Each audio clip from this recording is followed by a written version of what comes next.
한마디로 말해서 오늘은 대한항공 주현민 전무의 갑질 논란을 전해드리겠습니다. 이완배 기자의 경제의 속살. 오늘은 다산 정약용의 다산시선에서 몇 편 함께 읽어보겠습니다. 정선태 교수의 오늘을 읽는 책. 네, 오늘은 청와대 선관위에 무엇을 질의했나에 대해 말씀드리겠습니다. 김성애 보좌관의 답정너. 네, 오늘은 조선일보의 영업이익과 관련된 기사를 하나 소개를 해드리겠습니다. 정상근 기자의 오늘 미디어. 김용민 브리핑. 잠시 후 시작합니다.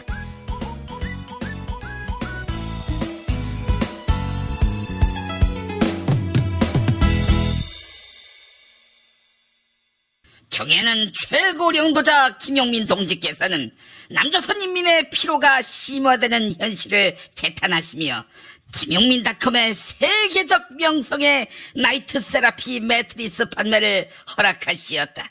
부드러운 쿠션과 단단한 스프링은 세계 인민 모두를 꿀잠 속에 빠뜨리고 말았으니 나이트 세라피에서 자고 일어날 때마다 가슴이 후련하다며 어버이 김용민 동지의 은혜에 감격해 말을 잇지 못하였다. 다만 김용민 동지께서는 눕자마자 잠이 드는 현상으로 저출산 문제가 심화될 수 있으니 신혼부부는 절대 사용을 금하라 당부하시었다. 하지만 조기에 품절될 가능성이 있으니 미리 구매해서 집에 보관하는 것은 괜찮다고 아량을 베푸시었다. 압도적 최저가에 20일 동안 사용한 후 반품에도 100% 환불을 보장하고 있으니 이 같은 자랑찬 배려는 대대로 만세의 칭송을 받게 될 것이다. 자세한 내용은 경애하는 김용민닷컴.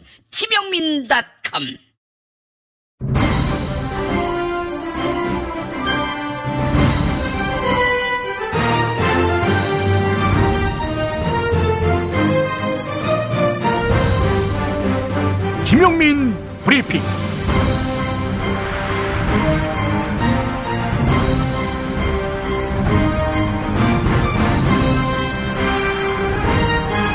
(2018년 4월 13일) 금요일입니다.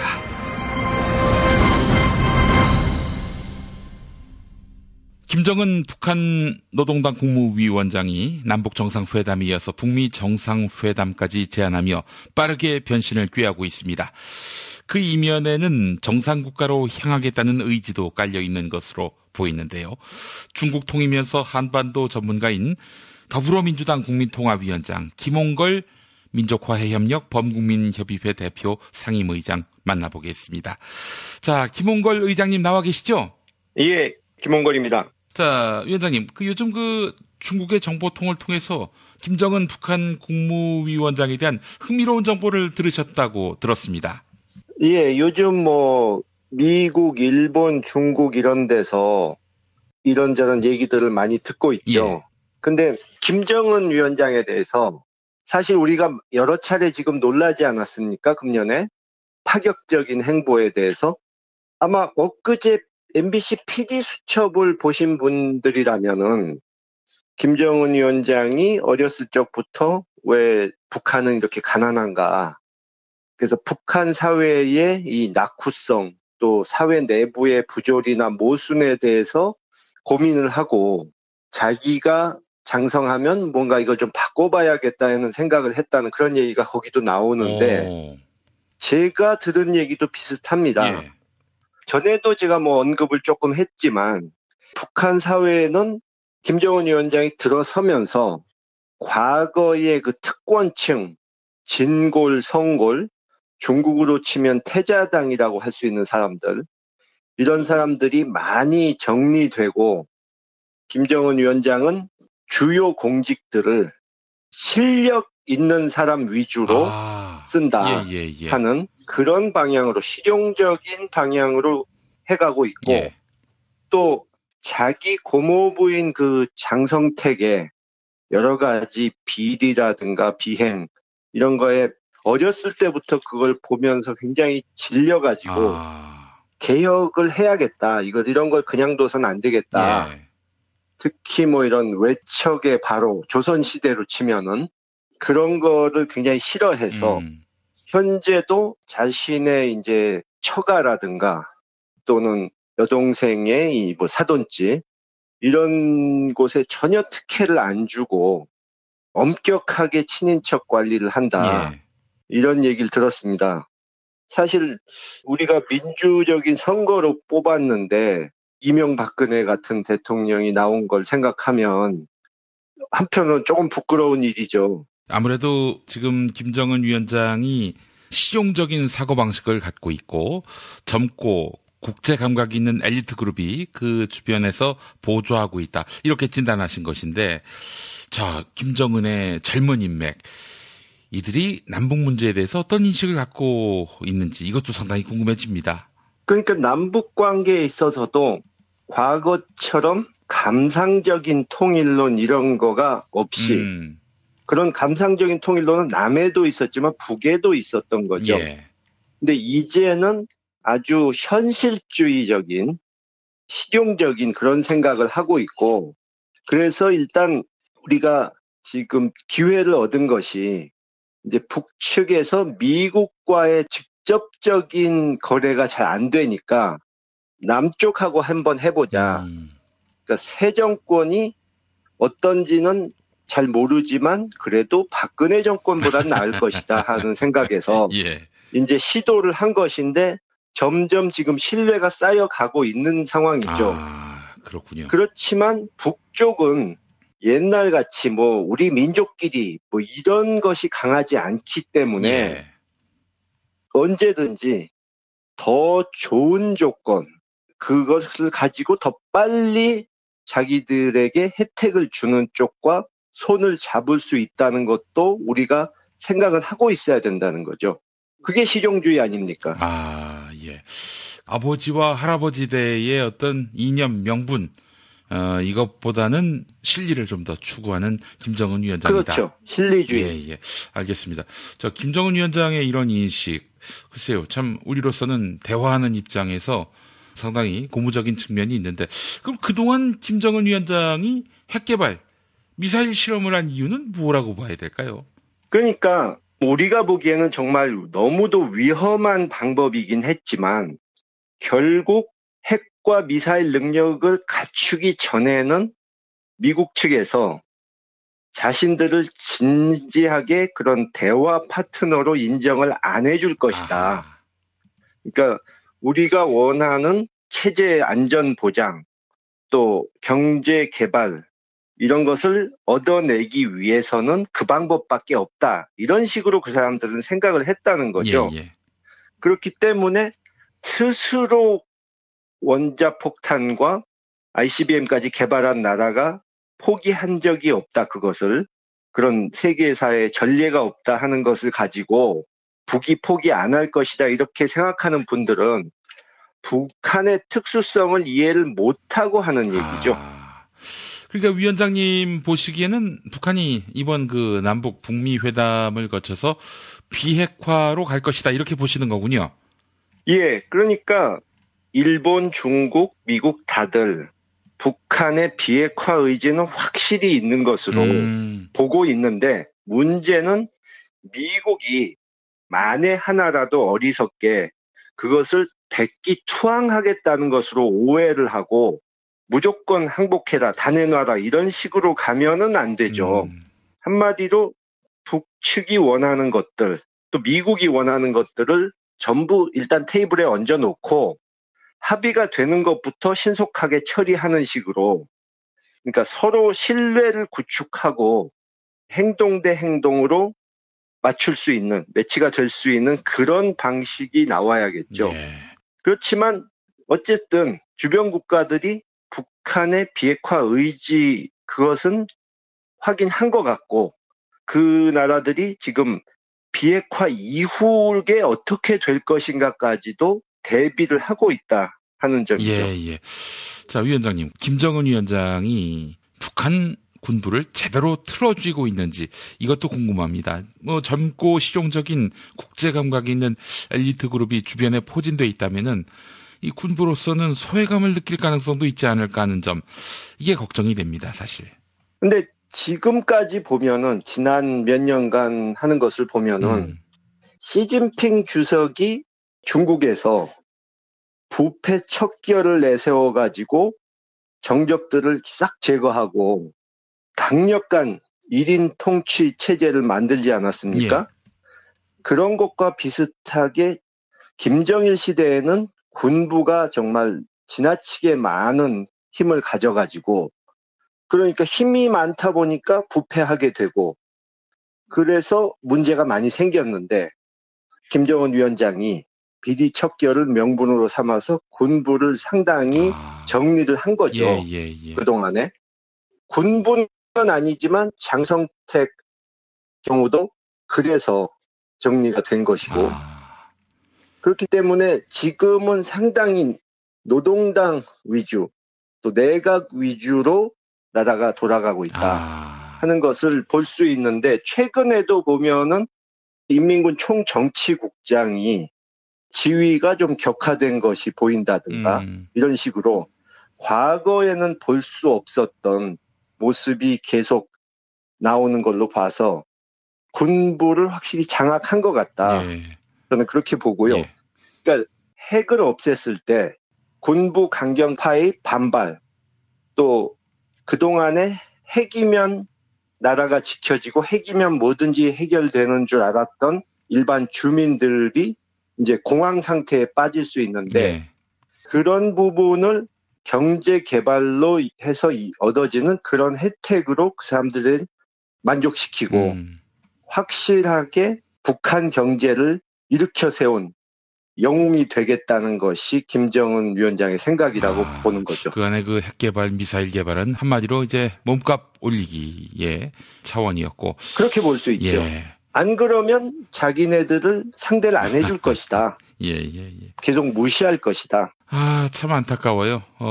북한으로 하여금 계속 이렇게 극단으로 몬 것도 이것은 문제가 아니었나 하는 생각도 들고요.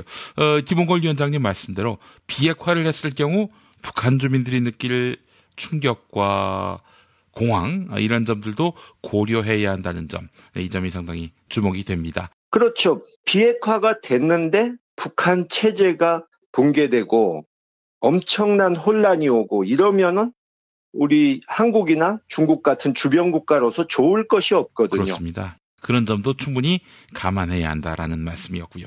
자, 위원장님, 미국이 이제 남은 변수가 되고 있습니다만은 올해 안에 남북 북미 회담을 통해서 평화협정까지 갈 수 있을까요?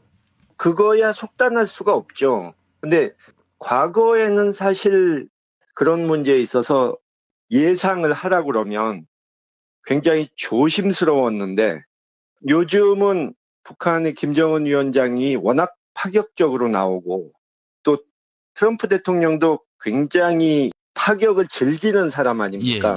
그래서 생각보다 급물살을 탈 수도 있지 않을까. 양자가 어느 정도 신뢰만 구축되면 지금의 예상을 뛰어넘는 것들이 나올 수도 있다 하는 생각이 듭니다. 지금 물밑 대화가 이루어지고 있죠, 북미 사이에. 기초적인 단계로 보이는데요. 앞으로 중간급 또는 고위급 협상까지 해봐야 이제 구체적인 것이 나오겠죠. 아직은 깊은 대화가 이루어진 단계는 아니다, 이 말씀이고요. 자, 위원장님, 가장 궁금한 겁니다. 정상국가로 가기 위해서는 아무래도 북한으로서는 왕조 세습, 이런 이미지를 떨쳐내야 할 텐데, 김정은 위원장이 이 3대까지 온 세습, 앞으로는 안 할 것이다, 이렇게 인민들 앞에서 다짐할 수 있을 거라고 보십니까? 공식적으로 선언을 하지는 않을지 몰라도 스스로가 세습이 더 이상 불가능할 것이라는 것은 잘 알고 있고요. 그동안에 자신의 이 할아버지, 아버지 두 사람은 항일투쟁 또는 반미투쟁 이런 걸 해서 나라를 지켜냈다, 이런 명분으로 집권을 하지 않았습니까?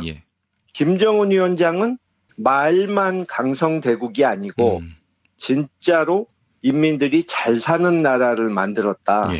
경제적으로 풍요한 나라를 만들었다 하는 그것을 가지고 자신의 집권의 정당성을 부여받으려고 할 것이다 이거죠. 알겠습니다. 이게 김정은 위원장이 더 이상의 세습 없이 북한을 정상국가의 궤도 위에 올려놓을 의지와 진정성을 갖추고 있다. 이 말씀 굉장히 중요한 것 같습니다.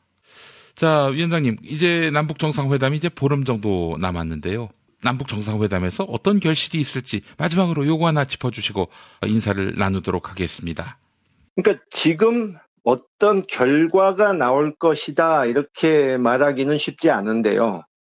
지금까지 이제 얘기돼 왔던 것은 북미 정상회담의 전초전이다.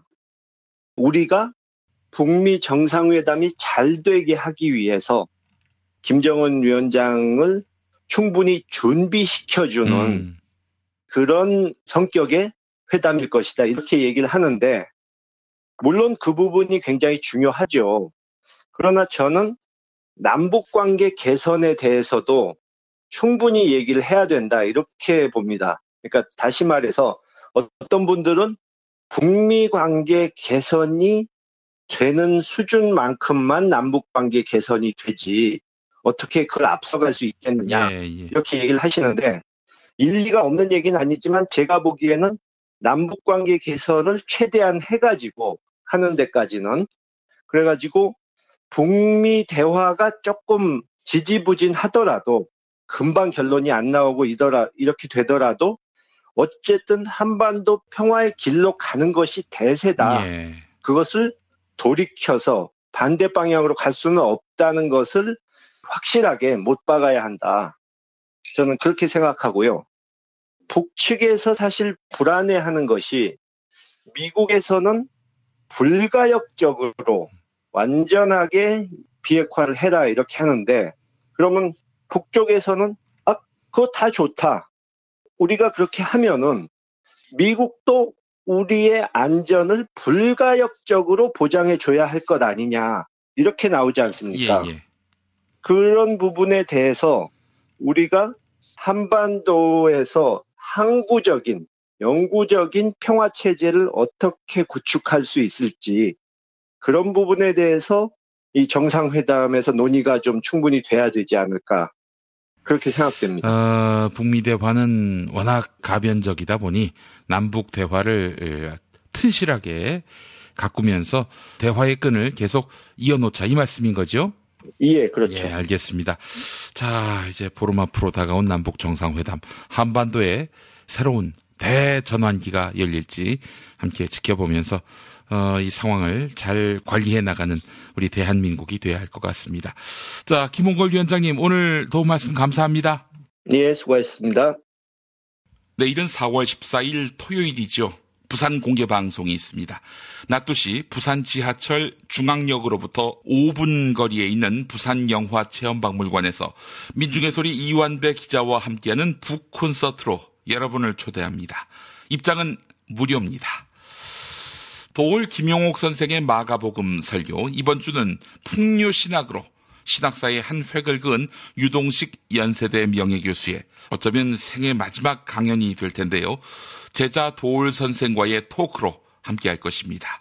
4월 15일 일요일 아침 10시 40분 서울 벙커원으로 여러분을 초대합니다. 당일에 오시면 도올 선생의 책 도마복음 해설서 1, 2, 3권 한 질씩 총 70지를 한정 판매합니다. 도올 선생의 사인을 받을 수 있는 기회이기도 한데요. 이번 주 일요일 아침 10시 40분 많이 들러주시기 바랍니다. 광고 듣고 뉴스 간장으로 이어갑니다. 운전자를 위한 꿀팁 7,000원 운전자 보험 카페. 알고 계세요? 교통사고가 나면 형사합의금, 벌금, 변호사 비용 이거 자동차 보험에서는 보장 못해요. 운전자 상해까지도 책임져드리는 7,000원 운전자 보험 카페. 버스, 택시, 트럭 등 영업용 차량 운전자를 위한 12,500원 운전자 보험 카페도 있습니다. 실손, 부모님 건강, 자녀 보험도 안내해드립니다. 02849-9730 연중 무휴라 언제든 02849-9730. 어? 그 스티커 어디서 났어? 와, 예쁜데? 이거 어디서도 못 구해. 스티커, 문구류, 캐릭터 주문 제작 전문회사 IMC 프렌즈에서 내가 주문한 대로 만든 스티커거든. 어떻게 하면 주문할 수 있어? 인터넷 홈페이지 또는 앱스토어 IMC 프렌즈에서 주문해봐. 머릿속에만 있던 나만의 캐릭터를 여러분의 눈앞에 보여주는 것, 바로 IMC 프렌즈입니다. 010-3311-5071로 전화주시거나 인터넷 검색창 또는 앱스토어에서 IMC 프렌즈를 검색해주세요.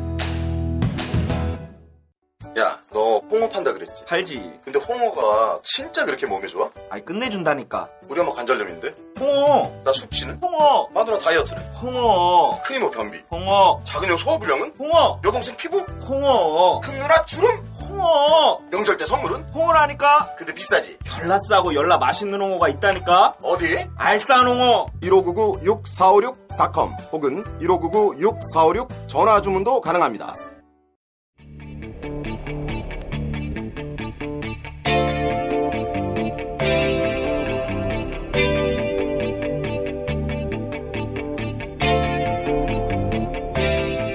김용민의 뉴스 광장.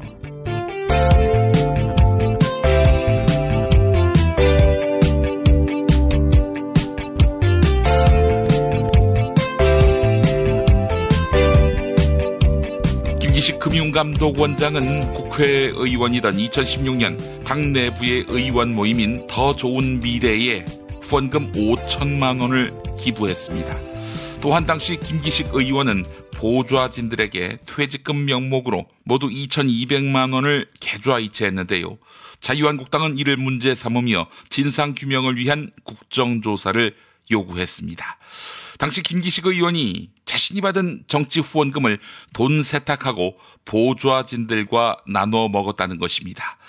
특히 김성태 자유한국당 원내대표는 김기식 원장이 자신이 설립한 더 좋은 미래 연구소에 5천만 원을 셀프 후원했다, 이렇게 주장했는데요. 이에 더불어민주당 우상호 의원은 그렇지 않다, 더 좋은 미래는 국회의원 30명이 공동으로 운영하고 있다. 직원들에게 퇴직금을 준 것은 법률적으로 전혀 문제가 없다, 이렇게 반박했습니다. TBS 라디오 김어준의 뉴스공장에 출연한 더불어민주당 우상호 의원과 진행자 김어준 딴지일보 총수의 일문일답 들어보시겠습니다. 이 문제는 이 김기식 의원이 그 당시에 워낙 인기가 있었어요. 일도 잘하고 그 당시에 뭐 이 정무위에서 거의 스타죠. 일도 제일 이제 특히 이제 금기간에 잘못된 관행을 질타하는 데는 잘했는데, 그러니까 후원금이 너무 많이 들어왔어요, 이 사람에게. 10만 원씩 내는 후원금도 많이 들어왔어요. 그러니까 근데 이 양반이 지역구 국회의원이 아니잖아요.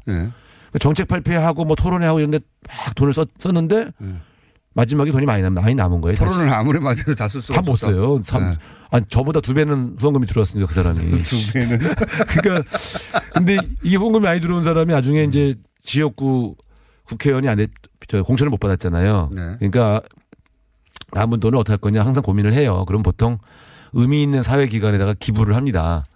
예, 그리고 이제 또 직원들 어차피 이제 자기가 국회의원 재선이 안 됐으니까 직원들은 이제 실업자 아니에요. 그렇죠. 그러니까 퇴직금 명목으로 일부를 좀 나눠준 거지. 전 경력금이지 사실. 그러니까 그렇게 준 거고. 그러니까 그건 어떻게 보면 인정상 괜찮은 건데 그것도 국민 눈높이에서 보면 뭐 너 정치하라고 준 후원금을 왜 네 지역구에 나눠줘 이렇게 말할 수는 있지만 법률적으로는 전혀 문제는 없어요. 그리고 이제 저도 더미래 회원인데 이 더미래 연구소라고 하는 거는 김기식 의원이 만든 게 아니에요. 우리 국회의원 30명이 1,000만 원씩 출자해서 싱크탱크 한번 만들어 보자. 싱크탱크를 제대로 만들어서 거기에 도움을 받아서 의정활동을 제대로 해보자라고 해서 만든 공동연구소고.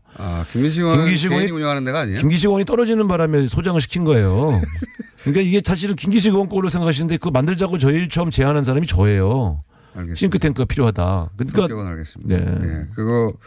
그런데 이제 이 싱크탱크가 더미래 연구소라는 게 김기식 전 의원의 그 지금 원장의 개인적인 연구소고. 네. 그렇게 프레이밍을 했다. 그렇죠. 예. 김기식 의원 개인 게 아닌데 이게 알겠습니다. 국회의원 30명이 같이 공동으로 운영하고 있는 겁니다. 지금 회비 다 내고 있어요. 김기식 금융감독원장은 과거 피감기관의 돈으로 출장 간 것을 두고 국민 눈높이에 맞지 않은 면이 있다. 이렇게 밝히며 사과했는데요. 하지만 심상정 정의당 대표는 금융감독원장은 평균 이상의 도덕성이 필요한 자리다. 이러면서 사퇴를 촉구했습니다. TBS 라디오 색다른 시선 김종배입니다에 출연한 심상정 정의당 대표와 진행자 김종배 시사평론가의 대담 들어보시겠습니다. 사실은 우리 김기식 원장이 처음에 임명됐을 때 네. 정의당은 대대적인 환영 논평을 냈습니다. 네. 왜냐하면 금융개혁의 의지와 능력을 갖춘 사람이었기 때문에. 예. 그런데 이제 그 이후에 여러 제기되는 의혹은 국민의 눈높이에 많이 어긋난다고 봤기 때문에 저희가 예. 고심을 한 것이고요. 네.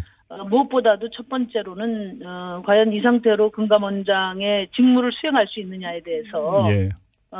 저희가 회의적으로 평가한 것이고 두 번째는 뭐 과거의 관행이라고 하는데 저희는 뭐 그런 관행을 잘 보지 못했습니다만 네. 설사 관행이라 하더라도 우리가 김영란법을 만들어서 청렴사회로 나가자고 하고 예. 또 개혁정부가 들어선 마당에 과거 청산해야 될 관행을 기준으로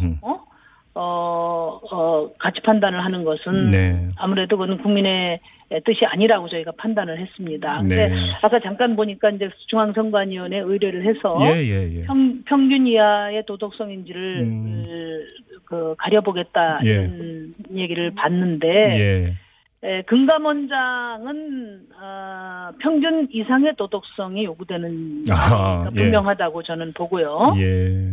그리고 아마 우리 국민들의 바람은 과거에 그 낡은 그런 관행은 용인될 것이 아니라 청산돼야 될 것으로 보고 있다고 저희 정의당은 그렇게 생각하고 안타까운 결정을 하게 됐습니다. 의원님 말씀을 정리를 하면 선관위의 유권 해석을 의뢰할 게 아니라 청와대에서 용단을 내려야 되는 사안이다. 이렇게 지금 말씀하시는 것 같은데 그렇게 이해를 하면 됩니까, 의원님? 네, 저희는 뭐 청와대 이전에 당사자가 결자 해지하는 것이 가장 좋다. 이렇게 생각을 합니다. 북미 정상회담을 위해 두 나라가 사전 실무 접촉을 하고 있죠. 도널드 트럼프 미국 대통령은 북미 정상회담 추진 과정을 설명하면서 5월 말 혹은 6월 초에 그들을 만날 것이다. 이렇게 밝히기도 했습니다. 참여정부 당시 통일부 장관을 역임한 정동영 민주평화당 의원은 회담 장소는 평양이나 제주도가 될 것이다. 이렇게 전망했습니다. 김정은 북한 노동당 국무위원장의 어머니인 고영희의 고향이 제주도인 것으로 알려졌지요. MBC 라디오 이범의 시선집중에 출연한 정동영 의원과 진행자 이범 교육평론가의 일문일답 들어보시겠습니다. 북미 정상회담의 장소요? 지금 단계에서 보면은 평양이냐 아니냐잖아요. 그렇죠. 저는 평양으로 될 가능성이 50% 있다고 생각합니다. 그리고 평양 가능성을 상당히 높게 보시는군요. 아닐 경우에 최적의 장소는 제주도라고 생각합니다. 제주도. 그건 왜냐하면은 그 북미 정상회담으로 끝나지 않고 제주도 같으면 뭐 트럼프 대통령으로서도 뭐 경호라든지 의전이라든지 여러 가지 상황을 생각하면 뭐 그런 장소, 좋은 최적의 장소고 김정은 위원장에게도 외갓집 어머니 고향이니까요. 그런 점이 있고 또 정상회담을 마무리하면서 문재인 대통령과 자연스럽게 남북미 정상회담으로 이렇게 그림이 그려질 수 있고 거기다 더해서 좀 더 대담한 상상력을 더한다면 시진핑 주석이 같이 참석해서 4자 정상이 한반도의 냉전 해체를 선언하는 이런 역사적인 1989년에 지중해 몰타섬에서 동서냉전의 종언을 종식을 선언했던 당시 부시 고르바초프 정상회담처럼 이런 제주도가 아시아의 몰타섬이 될 수도 있는 그런 역사적 그 장소라고 생각합니다. 그래서 평양 아니면 제주도가 최적의 장소라고 저는 생각합니다. 결국 한반도 내에서 얘기를 좀 나누고 싶습니다. 진실은 반드시 밝혀진다고. 무엇이 진실입니까? 대통령이라고 하는 지위를 진실을 밝히지 않는 데에 역이용해서. 김보영 아나운서가 함께합니다. 아프니까 팩트다. 안녕하세요. 아프니까 팩트다 김보영입니다. 지난 2월 안산시 재종길 시장은 안산 화랑유원지에 4.16 생명안전공원을 조성하겠다고 밝혔습니다. 희생자 봉안시설을 갖춘 세월호 추모공원을 조성하겠다는 얘기인데요. 하지만 자유한국당과 바른미래당 그리고 일부 안산 지역 보수단체에서 공원 조성을 반대하고 있습니다. 안산 지역에는 세월호 납골 땅을 반대한다 이런 내용의 현수막들이 대량으로 걸렸는데요. KBS와 인터뷰를 가진 세월호 참사 희생자 유가족 그리고 생존자 가족의 이야기 들어보시죠. 고 오준영 군의 어머니 이명애 씨 그리고 세월호 참사 생존자 장혜진 양의 어머니 김순덕 씨의 발언입니다. 그것이 이제 안전공원이 아니라 그분들은 납골 땅이라고 생각을 하시는 것 같아요. 그래서 납골 땅이 들었으면 집값 떨어지지 않느냐. 그 반대하시는 분들이 대부분이 알려고 하지 않고 그 설명서도 보지도 않고 있더라고요. 아이들이 혐오시설은 아니잖아요. 일반적으로 추모공원은 혐오시설로 인식돼 있는데요. 하지만 주민들의 우려와는 달리 추모공원이 오히려 지역 부동산의 가격 상승을 견인하는 것으로 나타났습니다. 2011년 완공된 서울 추모공원은 서울시 서초구 원지동에 위치해 있는데요. 원지동은 물론 서울 추모공원 인근 신원동과 영곡동의 2009년 농지 시세는 3.3제곱미터당 평균 300만 원 선을 보였습니다. 추모공원 조성에 영향이 없는 내곡동과 우면동 시세에 비해 높았던 것입니다. 내곡동과 우면동의 농지 가격은 2009년 당시 3.3제곱미터당 평균 200만 원 선에서 거래됐습니다. 장애인 특수학교의 인근 부동산 가격 역시 꾸준히 상승한 것으로 나타났습니다. 1996년 이후 설립된 서울의 특수학교 11개 인근의 부동산 가격을 머니투데이가 살펴봤는데요. 특수학교 인근의 표준 공시지가와 개별 공시지가를 살펴본 결과 모든 지역에서 연평균 7에서 17%의 상승률을 나타냈습니다. 특히 강남권이 아닌 곳도 높은 상승률을 보였습니다. 강북구 수유동 서울 정인학교 인근 단독주택지의 개별 공시지가는 학교가 문을 연 2000년보다 약 120% 상승했습니다. 1998년 개교한 동작구 대방동의 누리학교 인근 지가도 지난해까지 200% 가까이 오른 것으로 나타났습니다.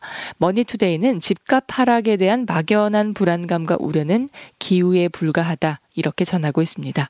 지금까지 아프니까 팩트다였습니다.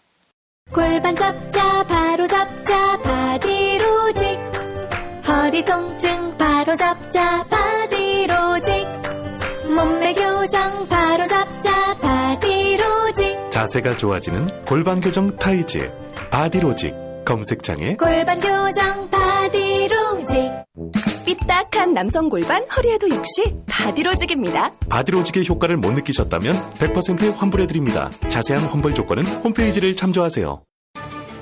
하루에 2번씩은 꼭 간 것 같아요. 속이 굉장히 편해진 것 같아요. 휴지에도 하나도 안 깔끔하게 끝나더라고요. 그만 넣고 싶은데도 계속 나오더라고요. 눈 뜨니까 바로 화장실 가고 싶더라고요. 양은 감당이 안 되더라고요. 너무 많아가지고.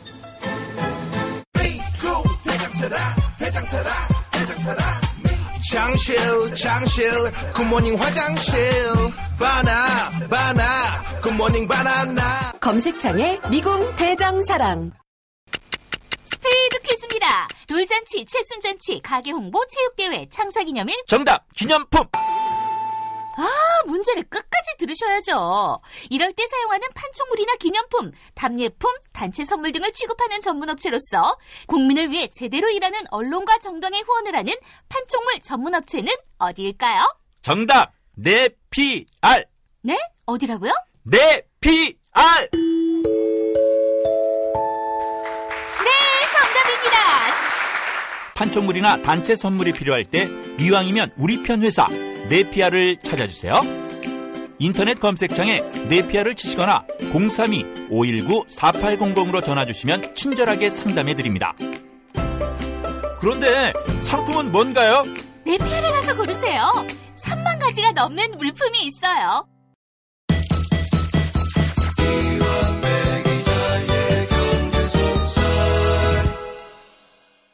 어떤 치약 쓰세요? 8시간 이상 지속되는 강력한 항균력으로 입안 세균이 구강 환경에 악영향을 미치지 않도록 도와주는 파인프라 치약. 네, 입냄새 걱정되시는 분들 파인프라 치약에 주목해 주세요. 김용민닷컴에 있습니다. 자, 경제의 속살로 이어가겠습니다. 민중의 소리 이완배 기자입니다. 어서 오십시오. 네, 안녕하십니까. 예, 이완배 기자님. 바로 내일입니다. 토요일 낮 2시 부산 지하철 중앙역 인근에 있는 부산영화체험박물관에서 공개방송이 있습니다. 많은 부산 시민들도 함께 만날 수 있을 것 같은데 초청에 인사 말씀 한마디 하시죠. 네, 정말 많이들 와주셨으면 좋겠고요. 부산에 되게 오랜만에 가는데 네. 부산 시민분들, 특히 그 진보적인 민주시민분들의 특유의 끈끈한 정서가 저는 있다고 많이 들었어요. 그래서 가서 뵙고 따뜻한 인사드리고 되게 행복하게 많은 분들 만나 뵙고 돌아왔으면 좋겠습니다. 네, 그래요. 많은 분들 만나는 것도 중요하지만 많은 분들이 또 책을 사주시는 것도 굉장히 중요하다. 이런 말씀을 드리고 싶습니다. 언급해 주셔서 감사합니다. 예. 알겠습니다. 여러분, 이거는 반은 진담이고 반은 본심입니다. 예, 자, 그래요. 오늘 어떤 이야기 준비하셨습니까? 예, 오늘은 대한항공의 조현민 전무가 갑질 논란에 휘말렸다는 소식을 전해드리겠습니다.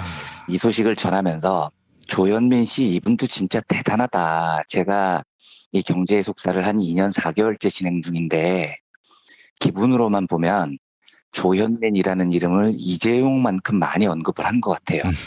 근데 도대체 뭐 하시는 분인데 이렇게 이름을 많이 올립니까? 제가 조현민 씨의 삶을 무시하는 게 아니고요. 이분이 대한항공 조양호 회장의 막내딸인데 아주 중요한 사람이겠죠. 그런데 얼마나 중요한 인물이냐면 이렇게 자주 브리핑 시간에 언급을 해야 되냐고요. 그러니까 제가 이 뉴스를 딱 들으면서 아니 네가 뭔데 우리 소중한 브리핑을 들으시는 수백만 청취자분들의 시간을 네 소식으로 때우면서 살아야 돼 이렇게 화가 덜컥 났었습니다. 예. 말씀드렸듯이 조현민 씨는 한진그룹 조양호 회장의 셋째 딸이죠. 여러 번 소개해드렸지만 요 3남매가 아주 걸출합니다. 그 맏딸이 제가 얼마 전에 또 하루를 완전히 사용해서 소개해드렸던 조현아 칼 호텔 네트워크 사장이죠. 제가 당시에 복귀 소식을 전해드릴 때에는 등기 이사로 복귀하는 것만 확정됐다고 말씀드렸는데 내가 대한항공은 여론 이런 거 신경 안 쓰는 똘끼로 진짜 단단히 무장이 돼 있습니다. 네. 결국은 조현아를 말 많고 탈 많은 사람을 4년 만에 꼴랑 복귀시키면서 사장으로 복귀를 시켰더라고요. 그 개떡 같은 품성에다 국제적인 망신까지 불러일으켰던 조현아를 대한항공 호텔 계열사의 사장으로 대접을 하고 또 살아야 돼요. 그 남동생이 조원태라는 작자인데 얘도 작년에 대한항공 대표이사 사장이 됐어요. 그러니까 3대 승계 후계자가 확정이 된 거죠. 얘도 여러 번 말씀드렸지만 2005년에 꼴랑 29살의 나이에 승용차를 운전하다가 시비가 붙었는데 그것 때문에 70대 노인을 두들겨 패서 폭행 전과가 있습니다. 그런데 당시 조원태가 폭행했던 70대 노인분이 손주를 안고 있었어요. 아기를요. 그러니까 사람에 대한 존경심 따위가 얼마나 없었으면 세상에 손주를 안고 있는 70대 노인을 때리냐고요. 그리고 그런 조원태는 2012년에 인하대를 방문했는데 여기 인하대도 진짜 하여튼 사학 비리가 어마무시한 곳이거든요. 그래서 당시 시민단체에서 학교 운영과 관련된 정보 공개를 요청하는 시위를 벌이고 있었는데 조원태가 거기를 또 굳이 가서 내가 조원태다 어쩔래 개새끼야 이렇게 욕설을 내뱉은 전력도 있습니다. 그리고 오늘의 주인공 조현민. 이분은 경제적인 비중에 비해서 경제 속살에 너무 자주 등장합니다. 대한항공 여객 마케팅 전무고요. 지금 광고 총괄 임원입니다. 그리고 지금 나이가 이제 35살이에요. 근데 최근에 대한항공이 광고 대행을 맡긴 업체하고 회의를 한 모양이에요. 그런데 그 업체 팀장이 대한항공 영국편 광고 캠페인 제작을 맡았는데 조현민이 뭘 물어봤나 봐요. 그랬더니 대답을 잘 못했답니다. 그런데 제 폭로자에 의하면 물어본 질문도 되게 허접했대요. 광고랑 아무 상관없는 질문이었답니다. 그런데 아무튼 대답을 못하니까 조현민이 히스테리를 부리면서 갑자기 그 팀장한테 음료수가 들어있는 병을 던졌다는 겁니다. 그런데 이 병이 안 깨졌어요. 그러니까 이 말은 뭐냐면 던진 정확하게 깨질 수 있는 유리병이었다는 겁니다. 실제로 폭로자 글에 유리병이라고 나와요. 조현민 씨, 내가 당신 얼굴에 유리병 던질 테니까 한번 맞아볼래요? 그거 잘못하면 사람 죽습니다. 왜 유리병을 사람 얼굴한테 던지냐고요. 예. 그런데 다행히 조현민 씨가 던진 유리병이 사람한테 안 맞고 안 깨졌습니다. 자, 그러면 이쯤에서 사람이 이성을 찾아야 될 거 아닙니까? 그런데 그게 안 깨지니까 더 화가 난 거예요. 그래서 조현민이 물컵을 들고 그 사람 얼굴에 확 뿌려버렸다는 겁니다. 그리고 그 팀장을 회의장에서 쫓아냈다는 거죠.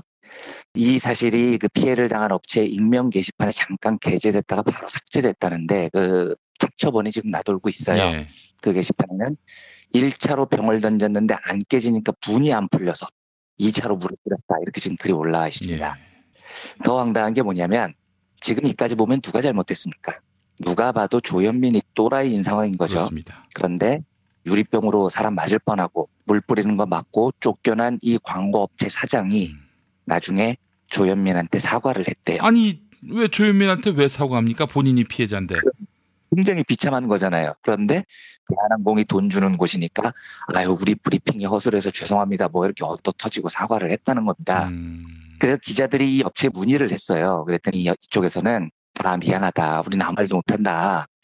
광고 특성상 광고주 관련 이야기는 안 하는 것이 불문율이다. 이해해달라. 이렇게 답을 했다는 겁니다. 그러니까 여기서 말 한번 삐끗하면 대한항공으로부터 광고를 못 받는 건 고사하고 다른 재벌들도 열받아서 광고가 끊길 테니 얻어 터지고 사과하고 지금 아무 말도 못하고 이런 불쌍한 처지에 이 광고업체가 놓여 있습니다.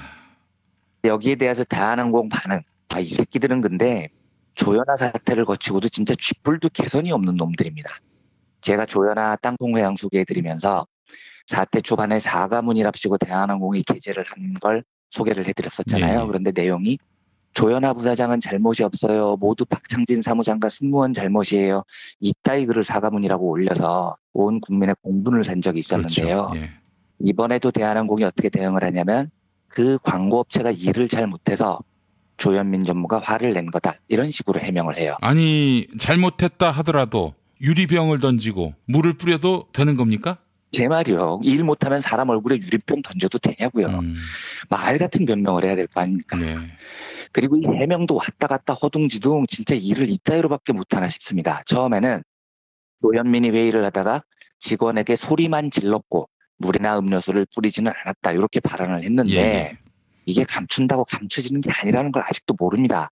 요즘같이 SNS 온라인이 발달된 세상에서요. 이거 다 밝혀지거든요. 본 눈이 몇몇돼요. 네. 그리고는 나중에 수습을 한답시고 물을 안 던진 건 아니고 던지긴 던졌는데 사람을 향해서 던진 게 아니라 회의실 바닥으로 던지면서 물이 조금 튀었다. 뭐 이렇게 지금 해명을 하고 앉아 있어요. 네. 그러니까 던졌다는 겁니까? 안 던졌다는 겁니까? 아까는 또 안 던졌다며요.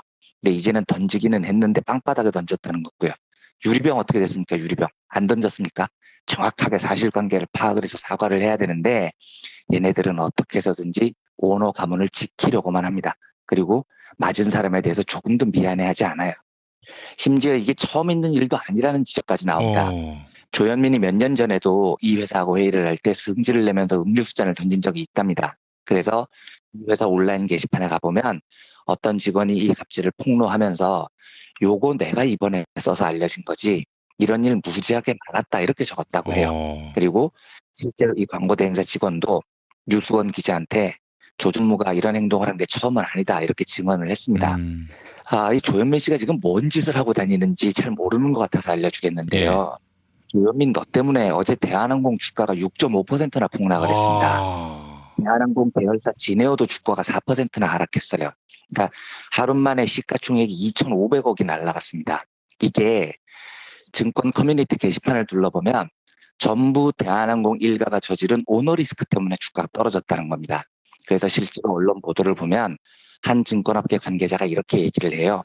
최근 원화 강세에 따라 항공주들이 대표적인 수혜 업종으로 부각되고 있어서 주가가 다 오르고 있는데 대한항공만 오너리스크로 인해서 오늘 주가가 약세를 보였다. 이렇게 설명을 합니다.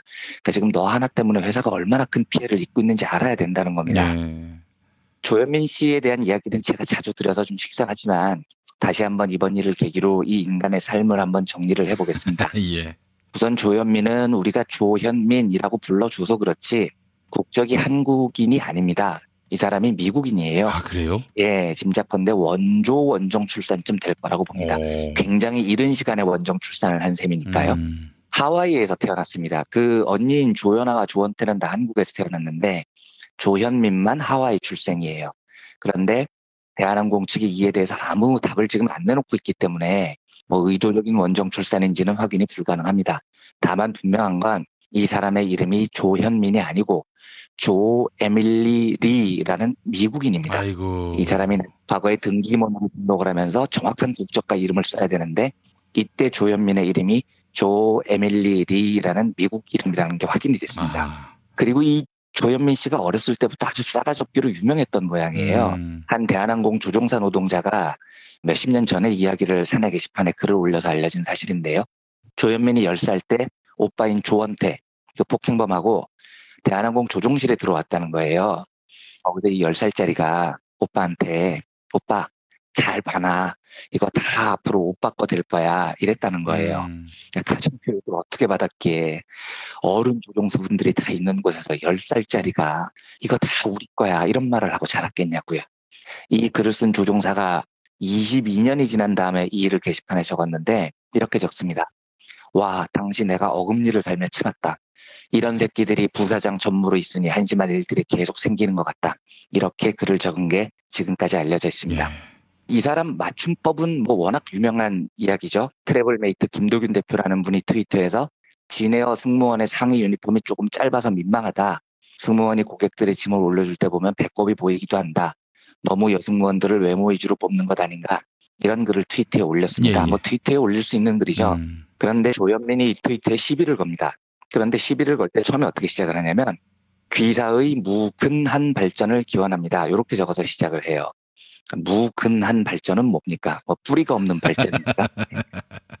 당연히 무궁한 발전이잖아요. 근데 이걸 틀려요. 우리나라 국화는 무궁화가 아니고 무근화냐고요. 틀릴 걸 틀려야죠.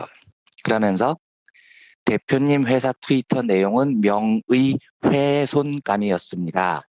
그리고 공문은 지난주 금요일에 오전에 보냈습니다. 어떤 내용인지 알려드릴까요? 라고 트위터로 협박을 합니다. 근데 협박을 했는데 무서운 게 아니고 너무 웃겼던 거죠. 명의훼손에서 회자도 틀렸고요. 근데 이건 자주 틀려요. 사람들이 뭐 틀릴 수 있는데 명의는 뭐냐고요. 명예훼손이잖아요. 그러니까 명의를 위해서 싸우는 게 아니잖아요. 명예를 지키기 위해서 싸우는 거죠. 근데 진짜 웃긴 게 뭐냐면 이 조현민 씨가 정식으로 작가예요. 책을 여러 권 썼습니다. 심지어 동화책을 여러 권 썼어요. 그리고 자기를 동화책 작가라고 소개를 하고 다녀요. 콩닥콩닥인가 뭐 이런 시리즈 동화책을 3권인가 4권을 냈습니다. 진짜 큰일 납니다. 저도 작가 생활 잠깐 했지만 작가 이름에 똥치라고 다니는 거고요. 이거야말로 작가에 대한 명의훼손인 거죠. 그리고 자라나는 아이들에게 뭘 가르치려고 동화책을 쓰고 다니고 있습니까? 좀 자중하세요. 아니 그래도 이렇게 맞춤법부터 틀리는 점에 대해서는 우리가 좀 관용을 베풀어도 되는 것이 한국인이 아니잖아요. 그렇죠. 미국인이니까요. 미국 사람 치고 한국말 잘하는 겁니다. 그럼요. 아유, 미국 분이 한국말로 동화책도 쓰시고 참 대견하신 거죠. 맞습니다. 2014년 그 유명했던 땅콩 회항 사건 때 조현민 씨가 31살인가 그랬는데 그때도 직책이 전무였습니다. 굉장히 젊은 나이에 전무였고 당시 우리나라 재벌들 중에 최연소 임원이었습니다. 그런데 그때 조현민 씨가 함께 일하던 노동자들에게 이메일로 사과문을 보냈는데 이것도 진짜 가관입니다. 시작이 어떻게 되냐면 제 밑에 있는 직원들에게 항상 제일 미안한 마음은 아직도 미흡하고 부족한 조현민을 보여드려서예요. 라고 시작을 합니다. 그런데 제 밑에 있는 직원들이라니요. 31살짜리가요. 재벌 3세가 갖고 있는 근본적인 마인드가 이런 거예요. 이럴 때 이 이메일이 분명히 공개된다는 걸 알고 있을 텐데 그러면 당연히 함께 일하는 직원들이라고 표현을 하는 게 너무 당연한 겁니다. 그런데 31살짜리가 40 먹은 50 먹은 사람들한테 제 밑에 있는 직원들에게 이런 식으로 표현을 합니다. 근본적으로 함께 일하는 노동자들을 다 자기 밑사람이라고 생각을 하죠. 그리고 여기서 그 유명한 말을 남깁니다. 이 모든 일이 모든 임직원의 잘못입니다. 그래서 저부터 반성합니다. 라고 적어요. 아니 땅콩 회항이 왜 임직원 잘못이냐고요. 네 언니 잘못이지. 이때 대한항공 사내 게시판에 올라온 익명 게시물 하나를 소개를 해드리겠습니다. 한참 선배뻘인 40대 50대 직원들 세워놓고 호통을 치면서 지금 사태가 모든 임직원의 잘못이라네요. 금수저 물고 태어났으니 임원을 하든 뭘 하든 그건 님들 마음대로 하세요. 다만 님들이 직원을 노비처럼 개처럼 하대하는 것이 왜 노비들 잘못인가요? 이 금수저문 사람들은 뭐가 잘못된 것인지 전혀 이해를 못하는 것 같습니다. 라는 글이 적혀 있었습니다. 제가 그 브리핑을 하면서 이재용급의 재벌들 말고 그 아래급쯤 재벌들쯤 불리는 사람들 중에 아마 제일 언급을 많이 한 사람 중 하나가 이 조현민 씨일 텐데 조현민 그리고 김동선 한화그룹 3남입니다. 그 변호사들 모임 가서 너그 아버지 뭐 하시노 뭐 나를 주주님이라고 불러라 허리 똑바로 펴고 앉아라 이랬다는 미친놈 하나 있습니다. 정유라랑 같이 승마로 아시안게임 금메달 따서 병역 면제받은 놈인데 폭행 전과가 주렁주렁 달린 놈입니다. 술집에서 난동 부리고 경찰차 안에서 시트 박살내고 이렇게 정신 나간 놈이 있거든요. 얘하고 그 유명한 욱해 선생 지금 대림산업 회장이죠. 예. 네. 운전기사 두들겨 패는 게 취미라는 이해욱 부회장이요. 차량 운전에서 부드러운 출발과 정지를 제일 중시하며 출발 때 조금만 차가 흔들리면 운전하시는 노동자분 뒤통수에 펀치를 내갈겼다는 그 전설의 사람입니다. 정말 참. 제가 이런 애들 이야기를 쭉 정리하다 보면 어떤 생각이 드냐면 야 너희들끼리 좀 모여서 살면 안 돼? 그냥 너희들끼리 사는 거야. 다른 사람들 괴롭히지 말고 이런 생각이 들어요. 예를 들어서 이해욱이 대한항공을 타는 겁니다. 그리고 조원태, 조현민, 조연아가 서빙을 해요. 이러면 이제 그림이 좋잖아요. 지들끼리 모였으니까요. 그래서 비행기가 활주로를 출발하는데 흔들려요. 그러면 이해욱이 조원태나 이런 사람들 뒤통수를 갈기는 겁니다. 왜 출발이 흔들리냐고.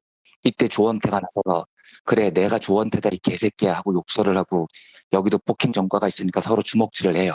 그러면 조연아는 오빠 돕는다고 땅콩을 이해욱한테 던지고 조현민은 유리병을 이해욱 얼굴에다 던지는 겁니다. 니들끼리 그렇게 살아보면 어떻게 되는 겁니다. 제 제안이요.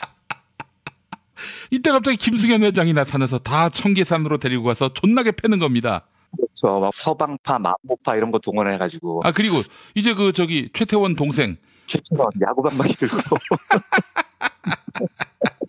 한 대에 200만 원씩 하고 때리면 갑자기 저쪽에서 김동선이 너그 아버지 뭐 하시노 뭐 이러면 너무 재밌을 것 같지 않습니까?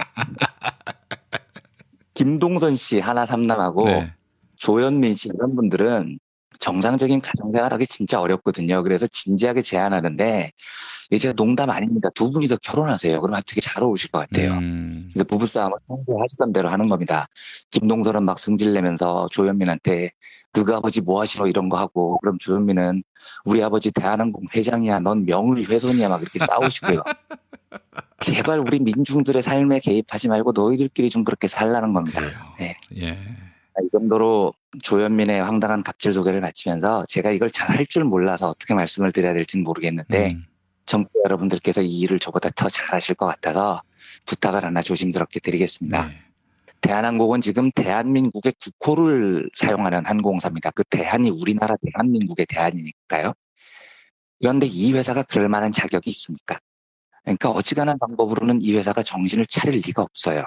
조연아를 4년 만에 복귀시키는 것만 봐도 그렇고요. 폭행 전과자를 버젓이 사장으로 올려요. 막내는 시도 때도 없이 물병을 사람한테 던집니다. 심지어 얘는 국적도 미국인이고요. 한글도 잘 안 되고요. 이런 자들이 대한민국의 국호를 비행기, 항공사 이름에 쓰는 게 저는 너무나 부당하다고 생각을 합니다. 그런데 어제 이 사태가 벌어지면서 청와대 국민청원 게시판에 새로운 청원이 몇 개 올라왔습니다. 뭐 갑질가족 대한항공 조씨 3남매의 형사처벌이 필요합니다라는 청원도 있고요. 대한항공에서 대한 명칭 회수를 청원합니다라는 청원도 있고 국적기 박탈해 주세요. 대한항공 이름 및 기업 로고 변경하도록 해주세요. 뭐 이런 청원이 줄줄이 어제 올라왔어요. 네.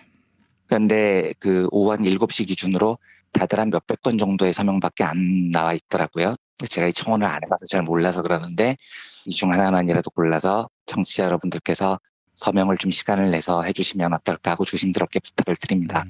그런다고 저는 대한항공의 명칭 변경이 가능할 것 같지 않아요. 하지만 제가 이 부탁을 드리는 이유는 이렇게라도 해야 이 미치광의 조씨 3남매가 최소한 사람들은 좀 덜 팰 것 같아서 그러는 겁니다. 적어도 그들과 함께 일하는 노동자들이 유리병으로 맞고 사는 일은 좀 줄었으면 합니다. 예, 예. 그래서 그 희망도 제가 이 부탁을 청취자분들께 드립니다. 너댓 개 청원이 있는데 뭐 다직 몇백 명 수준이니까요. 한 곳으로 서명을 모으고 많은 분들이 서명을 해주셔서 앞으로 이런 일이 좀 줄어들 수 있도록 이 미치광이 3남매의 성격이나마 조금 제어할 수 있는 계기가 됐으면 하는 바람으로 이런 부탁을 드립니다.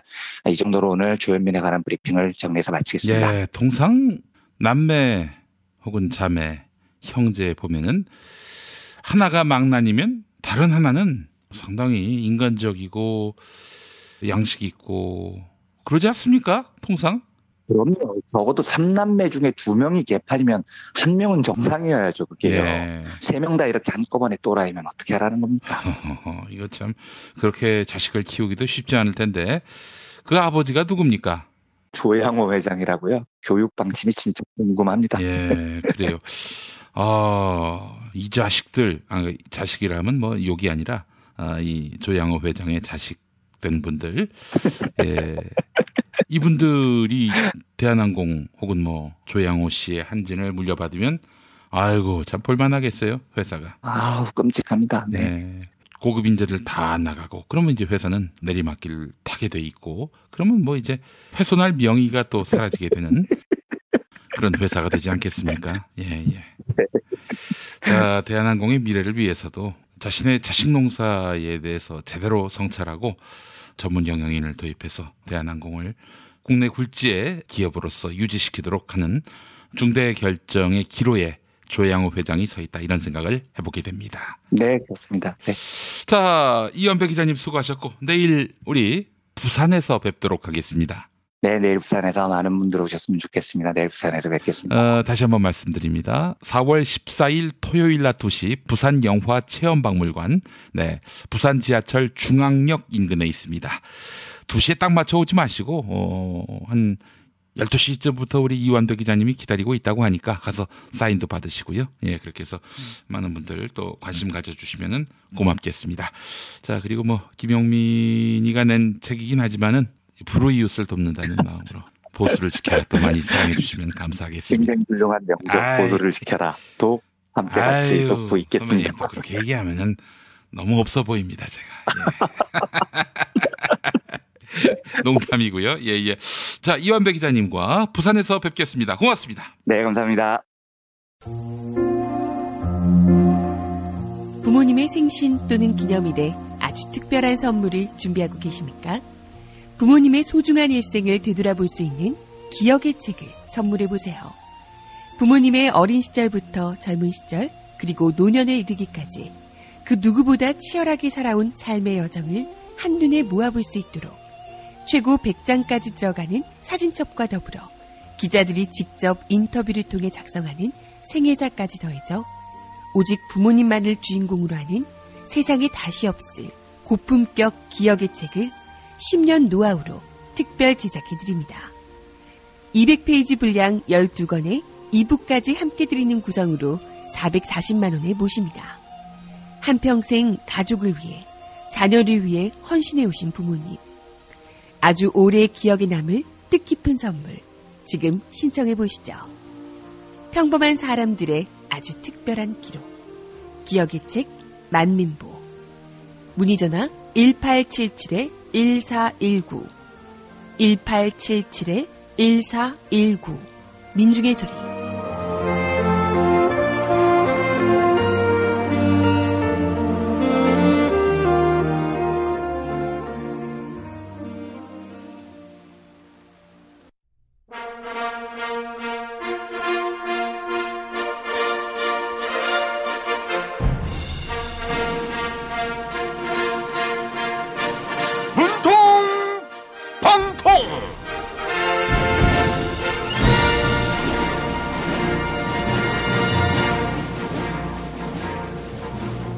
대통령 문재인입니다.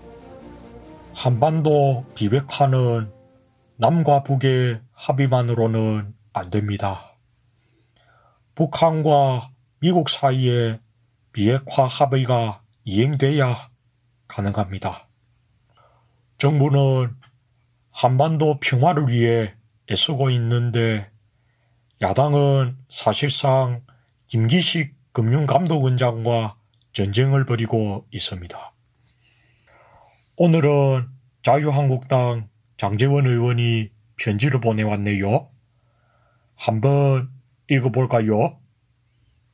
문재인 대통령님, 장지원입니다. 더불어민주당은 자유한국당의 심각한 명예훼손을 저질렀습니다. 자유한국당 김성태 원내대표의 공무 출장을 김기식 원장의 외유 출장과 물타기를 한 것입니다. 최소한의 예의도 망각한 민주당의 저열한 사기입니다. 아무리 정치판이라도 이렇게까지 막 나갈 수가 있는 것입니까? 더불어민주당의 지적 수준이 참 한심합니다. 아이고, 장제원 의원님, 김성태 원내대표의 출장과 김기식 원장의 출장이 다른 점이 무엇입니까? 저는 잘 모르겠어요. 그래서 청와대는 중앙선거관리위원회에 질의를 했습니다. 김기식 원장의 과거 출장이 적법한 것인지 말이에요. 만약 적법하지 않다고 결론이 난다면 원칙주의자인 저 문재인은 국민의 눈높이에 맞게 이번 일을 처리할 것입니다.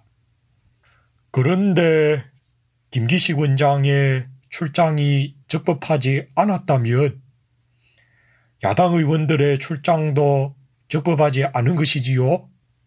우선에 김기식 원장의 사퇴를 요구했던 야당 의원들은 모두 백수가 될 각오를 해야 할 것입니다. 예? 청와대 발표는 입법부에 대한 선전포고라고요? 청와대가 국회의원의 출장을 조사한 것은 입법부를 사찰한 거라고요? 아이고, 야당이 출장을 조사한 게 사찰이라면 자유한국당이야말로 김기식 원장을 사찰한 거지요. 김기식 원장에 대해서 그렇게 자세히 알다니 참 신기합니다. 예? 어쨌든 야당의 말살을 기도하는 거라고요? 언론들도 모두 삼성보다 김기식 원장을 더 중요하게 다루고 있다고요? 아이고, 야당 말살이라니요. 말살될 만큼 출장을 많이 가셨나 봅니다. 그리고 언론도 민감하게 구는 이유가 있어요. 더불어민주당 홍익표 의원이 해외 출장 사례를 전수조사하고 있는데 조사 대상에 언론인도 포함된다고 합니다. 김기식 원장의 출장이 문제라면 다른 모든 문제되는 출장에 대해서도 책임을 물어야겠지요. 적법성 조사에 갑자기 작아진 모든 분들에게 가수 김수희 씨가 부른 애모 띄워드릴게요. 그대 가슴에 얼굴을 묻고 오늘은 울고 싶어라. 세월의 강 넘어 우리 사랑은 눈물 속에 흔들리는데 얼만큼 더 살아야 그대를 잊을 수 있나. 한마디 말이 모자라서 다가설 수 없는 사람아. 그대 앞에만 서면 나는 왜 작아지는가. 그대 등 뒤에 서면 내 눈은 젖어드는가.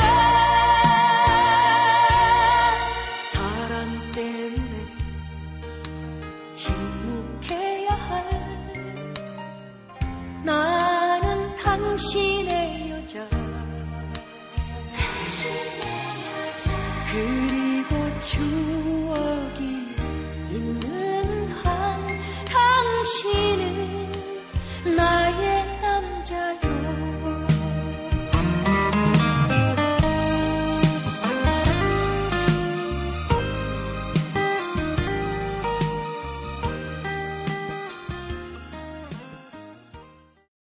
오늘 녹음 끝나고 한 잔? 술 끊는다며. 새해가 되면 술 끊겠다는 결심들 많이 하시는데요. 네. 쓸데없는 짓 하지 마시고요. 네, 술친굼이 있잖아요. 네이버에 술친굼을 검색하세요. 멀쩡합니다. 진짜. 안녕하세요, 김호준입니다. 그날 바다는 세월호 침몰 원인에 대한 추적 다큐멘터리입니다. 사라진 20분, 사전의 추적, 제대로 밝혀진 것이 아무것도 없는 그날, 그날의 진실을 전합니다. 그날 바다 극장에서 뵙겠습니다. 15세 이상 관람가. 노력한 만큼 내어주는 자연. 그 자연의 마음을 알기에 정성농장 홍삼. 검색창에서 정성농장 홍삼을 검색해주세요. 010-9754-6972. 다이어트를 위한 꿀팁. 동결건조 채소와 곡물, 단백질, 그리고 효소와 비타민, 미네랄로 만든 다이어트 전용 그린 스무디로 하루 한두 끼만 바꿔 드세요. 비타샵에서 만나요. 술자리 많은 요즘 3차까지 달린 당신을 위한 필수품. 전창걸의 새싹 땅콩차. 이제 속쓰림은 잊으세요. 070-8635-1288 070-8635-1288.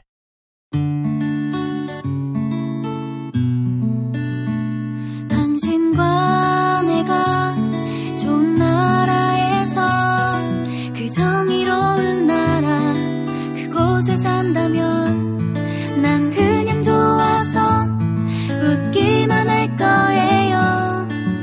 당신의 뉴스 보좌관 김용민 브리핑. 대한민국 뉴스 브리핑의 선두주자 김용민 브리핑.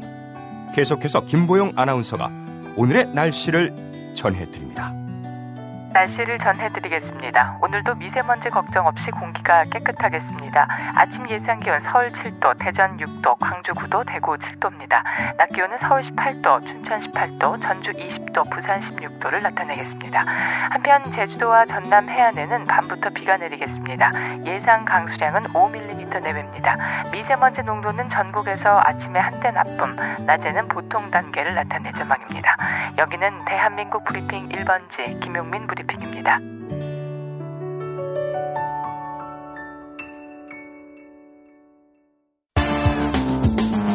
오늘을 읽는 책, 문학평론가인 국민대학교 국문학과 정선태 교수와 함께합니다. 국민대학교 한국어문학부 국어국문전공 정선태 교수님 함께하겠습니다. 교수님. 네, 안녕하세요. 예, 교수님. 오늘 시가 있는 금요일인데 어떤 시인의 작품이 오늘 소개될지 기대가 됩니다. 네, 궁금하죠. 예. 어쩌다 보니까 이번 주에는 토지 문제, 땅 문제에 대해서 이리저리 언급하게 되네요. 예. 헨리 조지의 진보와 빈곤 받고, 어제는 톨스토이의 부활에서 무소유 문제를 얘기했는데, 오늘은 다산 정약용의 시집을 골랐습니다. 다산 정약용 선생이요? 네. 아니, 다산 선생님이 시도 썼습니까? 물론이죠. 조선시대 사대부들은 기본적으로 시를 다 썼죠. 그리고 뛰어난 시제를 갖고 있었고요. 어떤 문예지에서 등단했습니까? 오늘처럼 봄 기운이 완연한 날은 봄 기운에 끌려서 시를 쓰고 또 이 백성들의 고통스러운 삶을 보다 보면은 그 고통에 목이 메어서 시를 쓰고 붓 가는 대로, 눈길 가는 대로 시를 썼던 것 같습니다. 제가 참 좋아한 책은 다산시선, 송재소 선생이 번역한 시집인데요. 잘 아시다시피 다산 선생은 18세기 말 19세기를 대표하는 대학자죠. 그렇습니다. 우리 오래전에 목민심서를 소개해드린 적이 있는데 목민심서뿐만 아니고 흠흠심서, 법률 관련 서적이죠. 그리고 경세유표, 그리고 그걸 다 모아놓은 여유당 전서 등등 어마어마한 저작들이 있습니다.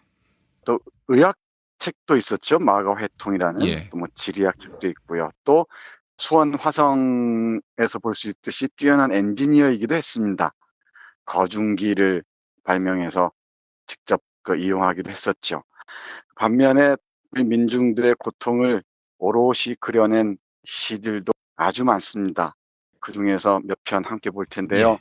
18세기, 19세기의 삼정의 문란이라는 정책의 혼란 때문에 수많은 사람들이 참 힘겨운 시간을 보냈습니다. 삼정의 문란이요? 전정, 군정, 환곡, 이걸 삼정이라 하는데요.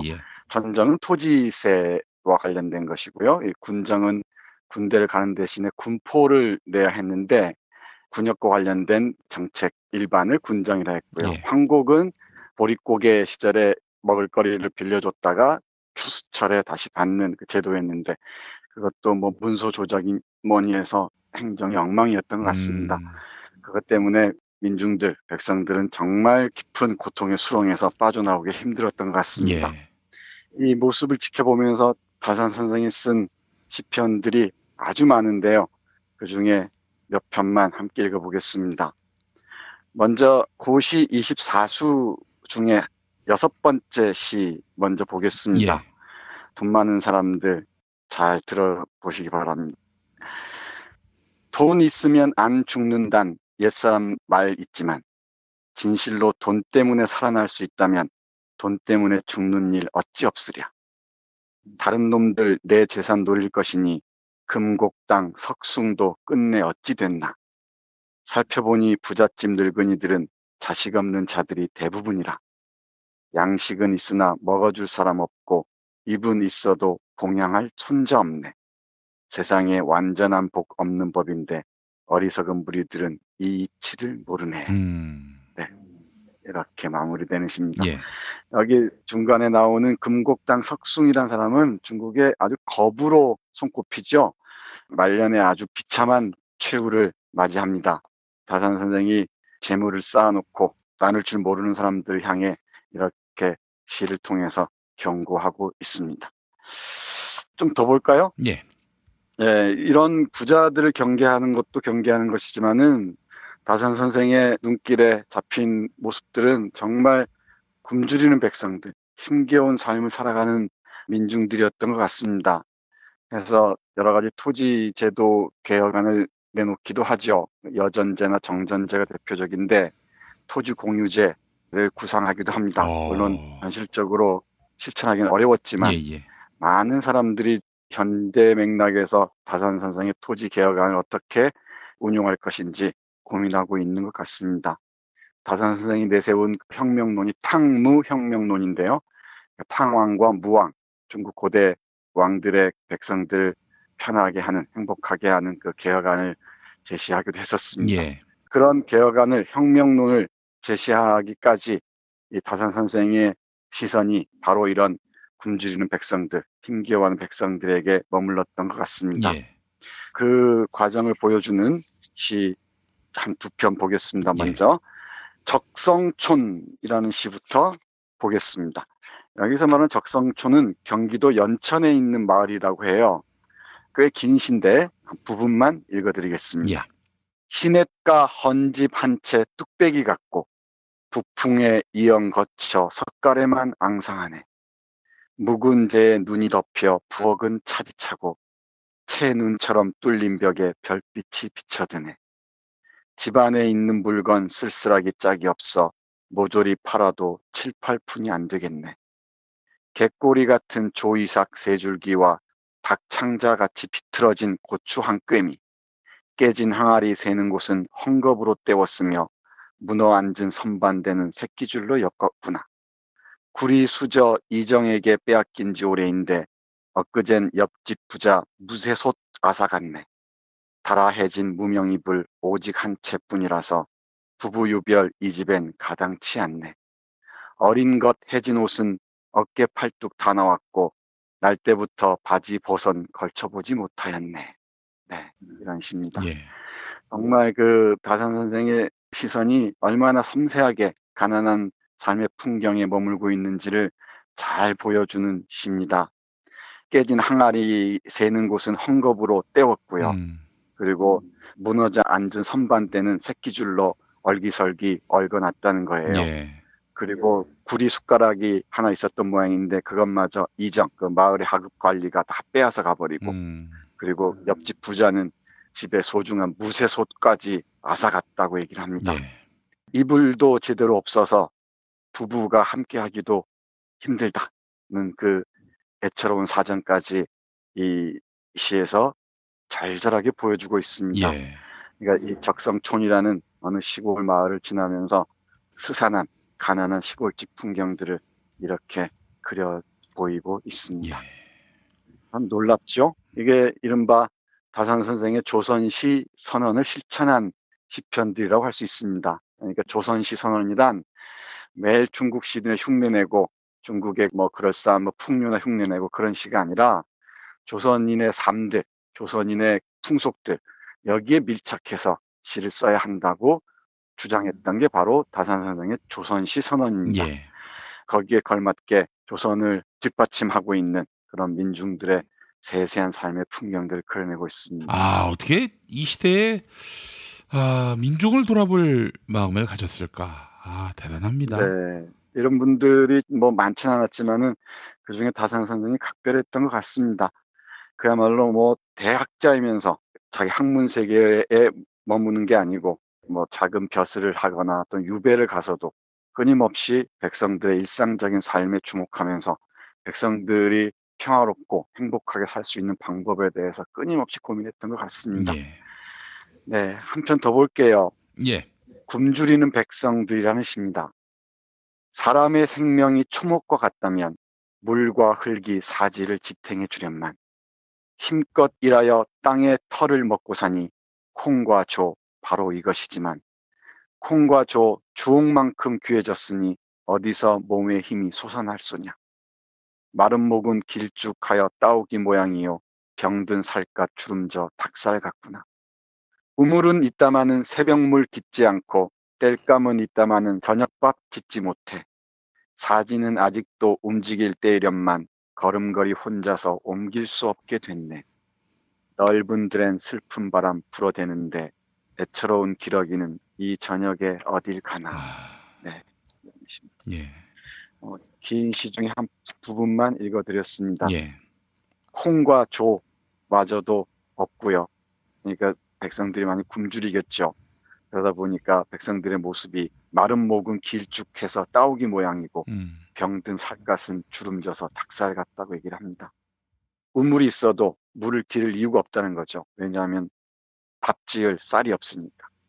팔다리를 움직일 만한 때인데도 걸음걸이를 혼자서 뗄 수 없을 정도라고 얘기를 합니다. 예. 이렇게 절실하게 조선 민중들의 삶을 들여다봤던 이 다산 선생의 그 바램은 그런데 바램과 달리 철저하게 깨져버리고 말죠.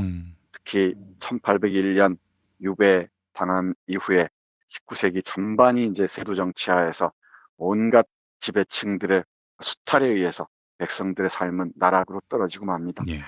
오늘 마지막으로 꼭 소개해드리고 싶은 시가 있는데 애절양이라는 시입니다. 제목이 조금 어렵죠? 예. 애절양은 애는 슬퍼한다는 뜻이고요. 절자는 끊을 절자입니다. 그리고 양자는 남성의 성기, 남성의 생식기를 얘기합니다. 자지요? 네, 그렇습니다. 그러니까 남성의 생식기를 자른 것을 슬퍼한다라는 시입니다. 이거는 뭡니까? 궁금하시죠? 예. 이 시를 쓰게 된 계기를 목민심서에 이렇게 밝혀놨어요. 잠깐 보면 이렇습니다. 예. 노전에 사는, 노전은 지명입니다. 예. 갈밭이라 그러는데요. 노전에 사는 한 백성이 아이를 낳은 지 사흘 만에 군보에 등록되고, 여기 군보는 군인 명부라고 생각하시면 될 것 같아요. 예. 이정이 그 하급 관리가 소를 빼앗아가니 그 사람이 칼을 뽑아 자기의 생식기를 스스로 베면서 하는 말이 내가 이것 때문에 곤액을 당한다 하였다. 그 아내가 생식기를 관가에 가지고 가니 피가 아직 뚝뚝 떨어지는데 울며 하소연하였으나 문지기가 막아버렸다. 내가 이 얘기를 듣고 시를 지었다. 이렇게 적혀 있습니다. 네. 무슨 얘기냐면은 아까 삼정의 문란 얘기했잖아요. 네. 그 중에서도 군정의 문란이 심각했다 그러는데 군정은 16인가 15 이상 그리고 60세 미만의 나이의 사람들에게 군역의 의무를 매기고 군역을 담당하지 못할 사람들에게는 군포로 대신하라고 했단 말이에요. 예. 그런데 아이가 태어나자마자 군적에 올려버리는 거예요. 허허. 그러니까 이걸 황구첨정이라고 했는데 황구는 아이의 입을 비유합니다. 예. 그리고 또 죽은 사람도 군적에서 빼지는 않는 거예요. 이걸 백골징포라고 하는데 그러니까 죽은 사람에게서도 군포를 받고 갓 낳은 아이에게서도 군포를 징수하는 거죠. 그러다 보니까 백성들이 살아남겠습니까? 이걸 못 견뎌서 어떤 집에서 아이를 낳았는데 그 아이가 바로 군적에 올라가 버린 거예요. 예. 그러니까 세금을 내야 되지 않겠습니까? 군포를. 그러다 보니까 못 내니까 이제 소를 끌고 가버린 거죠. 그걸 보고 남편이 자기 생식기 때문에 이렇게 곤욕을 치른다 이러면서 자신의 그 장기를 잘라버렸다는 얘기입니다. 그걸 아내가 이 무명 배에 싸가지고 관가에 가서 하소연을 하는데 그 관가에를 지키는 사람들이 다 쫓아내버리고 아낙네의 울음소리가 높았다는 얘기를 다산이 듣고 이 시를 썼습니다. 읽어보겠습니다. 제가 보기에는 가장 절절한 다산의 명시가 아닌가 싶습니다. 대절량입니다. 갈반마을 젊은 여인 울음도 서러워라. 현문향에 울부짖다 하늘 보고 호소하네. 군인 남편 못 돌아오면 있을 법도 한 일이나 예부터 남절양은 들어보지 못했노라. 시아버지 죽어서 이미 상복 입었고 갓난 아인 베냇물도 안 말랐는데 3대의 이름이 군적에 실리다니. 달려가서 호소하나 동헌 문엔 호랑이요 이정이 호통하여 단벌 소만 끌려갔네. 칼을 갈아 방에 들자 자리에 피가 가득. 스스로 한탄하네 아이나 닥친 고넥. 잠실 음영 그 어찌 죄가 있어서리요. 민땅 자식 거세함도 가엾은 일이거늘. 자식 낳고 사는 건 하늘의 정한 이치. 건도는 하늘 되고 곤도는 딸 되는 법. 말 돼지 거세함도 가엾다 이르는데 하물며 대를 잇는 사람에 있어서라. 부자들은 한평생 풍악이나 즐기면서 한 알쌀 한치 배도 바치는 일 없으니 다 같은 백성인데 이다지 불공평한고. 객창에서 거듭거듭 시구편을 읊노라.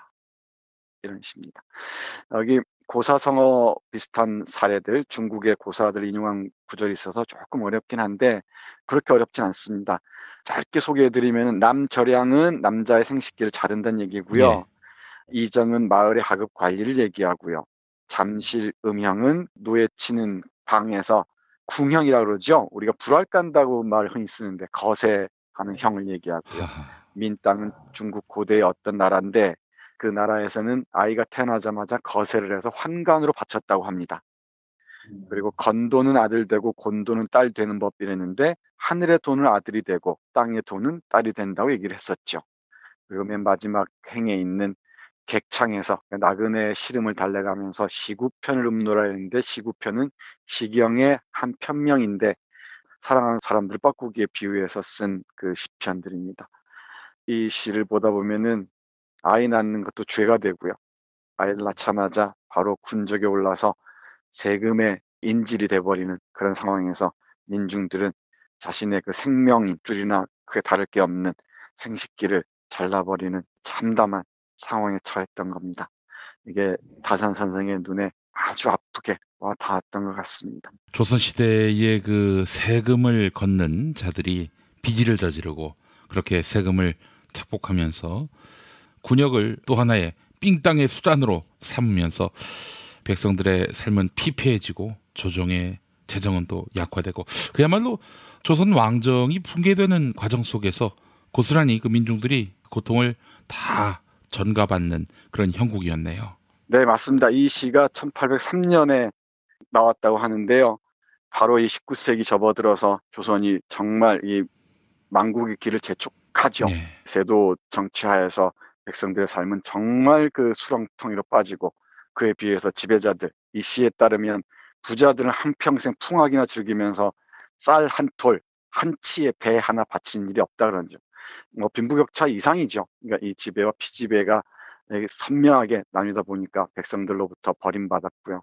그게 제가 판단하기에는 식민지로 가는, 그리고 이게 분단으로 가고 이게 전쟁으로 가는 먼 기원이 되지 않았나 그런 생각을 합니다. 예. 설명해 드렸으니까 그런 의미에서 이 애절양 한번 다시 읽어드리겠습니다. 애절양. 갈반마을 젊은 여인 울음도 서러워라. 현문 향해 울부짖다 하늘 보고 호소하네. 군인 남편 못 돌아온 문 있을 법도 한 일이나 예부터 남절양은 들어보지 못했노라. 시아버지 죽어서 이미 상복 벗었고 갓난아인 베냇물도 안 말랐는데 3대의 이름이 군적에 실리다니. 달려가서 호소하나 동원문엔 호랑이요 이정이 호통하여 단벌 소만 끌려갔네. 칼을 갈아 방에 들자 자리에 피가 가득. 스스로 한탄하네. 아이나 닥친 고뇌. 잠실 음영 그 어찌 죄가 있어서리요. 민땅 자식 거세함도 가엾은 일이거늘. 자식 낳고 사는 건 하늘의 정한이치. 건도는 하늘 되고 곤도는 딸 되는 법. 말 돼지 거세함도 가엾다 이르는데 하물며 대를 잇는 사람에 있어서랴. 부자들은 한평생 풍악이나 즐기면서 한 알 쌀 한 치 배도 바치는 일 없으니 다 같은 백성인데 이다지 불공한고 객창에서 거듭거듭 지구편을 읊노라.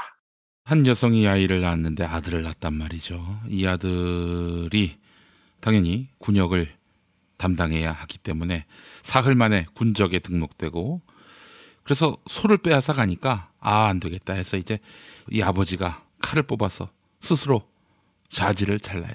그리고 그걸 관가에 가지고 가서 세금 걷지 말라, 더 이상 뜯어가지 말라 이러면서 내놓으려고 했는데 관아가 그냥 문을 닫아버렸어요. 그래서 이 이야기를 듣고 다산 선생이 쓴 시가 바로 애절양이라는 말씀 아니겠습니까? 네, 맞습니다. 이런 나라가 망하지 않고 계속 유지된다는 것 자체가 난센스죠. 네, 맞습니다. 이게 너무 나간 해석인지 모르겠지만은 아이를 행복하게 낳아서 기를 수 있는 사회가 비전을 설계할 수 있는 그런 사회일 텐데 애절양이 있다 보면은 우리 시대의 맥락에서도 다시 읽을 수 있을 것 같아요. 이게 젊은 사람들이 다 빼앗기고 박탈당하고 이러다 보니까 아이 낳을 여유도 없게 되고 그러다 보니까 우리 앞날이 조금은 어두워지는 것 같기도 하고 뭐 그런 생각도 잠시 스쳐가네요. 사실 공공이 국가가 왜 있는가를 묻지 않을 수 없는 그런 시인데, 저는 뭐 경우는 다르지만 세월호 때 애절양 같은 그런 마음들이 세월호에 자녀를 보낸 그런 부모님의 마음이 이러하지 않았을까 생각이 들면서 정말 세월호 참사 이후에 나쁜 정부를 몰아내지 않았다면은 이 나라는 정말 망국의 길로 갔겠구나 하는 그런 생각도 해봤습니다. 아유, 끔찍합니다.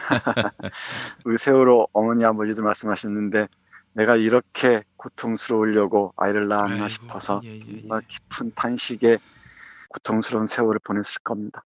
알겠습니다. 교수님, 한 주 동안 너무 고생하셨고요. 오늘 애절양 소개해 주셔서 감사합니다. 네, 고맙습니다.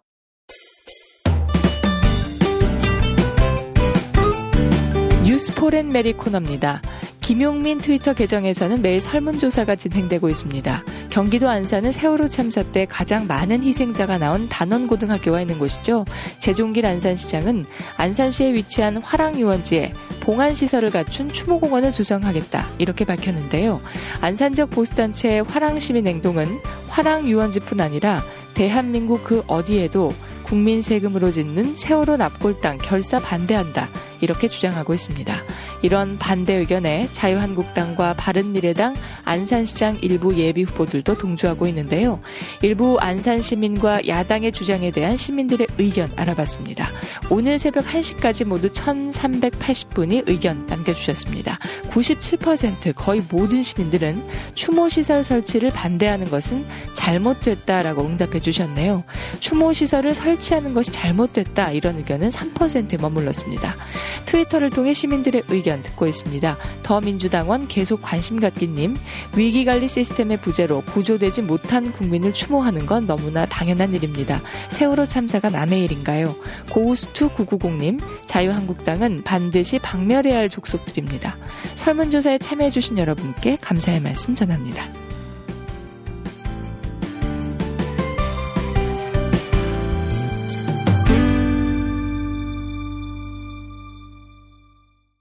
안녕하십니까. PPL타임 김성태입니다.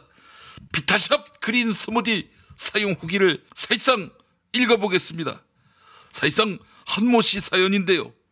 아침 저녁으로 식사 대신해서 비타샵 그린 스무디 먹었다가 열흘 만에 사실상 5kg 감량했습니다. 그린 스무디 다이어트 4주 한 잔 먹으면 전혀 배고프지 않고 아침에도 속이 가벼워서 사실상 상쾌합니다. 1522-6648 1522-6648 혹은 검색창에 비타샵을 사실상 검색하시기 바랍니다. 이건이에요. 그 술친금 후기 최모 씨가 썼는데 읽어볼게요. 그동안 수많은 숙취 관련 제품을 먹어봤지만 그다지 효과를 보지 못하던 차에 팟캐스트에서 우연히 알게 돼서 한 번만 더 사보자 했는데 술친금 달라요. 확실히 다음날 다르더라고요. 늘 술자리가 꺼려지곤 했는데 요즘엔 가자 엄지척이네요. 재용아, 앞으로 노조 활동 안 하는 직원들한테만 술친금 지급해라. 포털에서 술친금. 그 미궁 대장사랑 이모 씨 사용후기 읽어드리도록 할게요. 그 딸과 함께 먹으려 하기 때문에 이번에 미궁 대장사랑 3박스 주문했다고 보는 거지. 미궁 대장사랑은 안 먹어본 사람은 있어도 한 번만 먹은 사람은 없을 것이다. 이렇게 봐요. 미궁 대장사랑 1522-8972 1522-8972 그 홈페이지도 만들었는데 검색창에서 미궁 대장사랑. 텀블러 그리고 보틀 사은품이나 단체 행사 선물로 많이 주시지요. 하지만 깨지거나 물이 새면 실망입니다. 이런 이야기 듣지 않겠습니까? 네피알은 주는 사람만이 아니라 받는 사람의 마음도 헤아리는 판촉물 전문 쇼핑몰입니다. 봄에 나들이 많이 하시고 행사 많이 하시지요.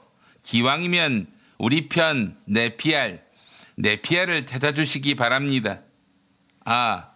네피알은 바른미래당 편 아니었습니까? 그러면은 우리 편 아니네요. 아빠, 네피알 이용하지 마시기 바랍니다. 탄핵 때문에 이야기를 전달을 하려고 해도 길을 막고 듣지를 않아요. 패족 수준으로 쪼그라든 한국 보수. 회생의 길은 과연 있을까? 변화된 정치 환경, 갈 길 잃은 보수에게 새로운 희망을 제시한다. 애국 보수의 화려한 부활과 집권을 위한 본격 가이드, 김용민의 신간, 보수를 지켜라. 진중권도 투표하는 보수 정당. 광주에서도 일당이 될 수 있는 보수 정당. 젊은이들의 입당이 줄을 잇는 보수 정당. 언제까지 민주당 정의당을 부러워만 할 것인가? 부러우면 진다니까?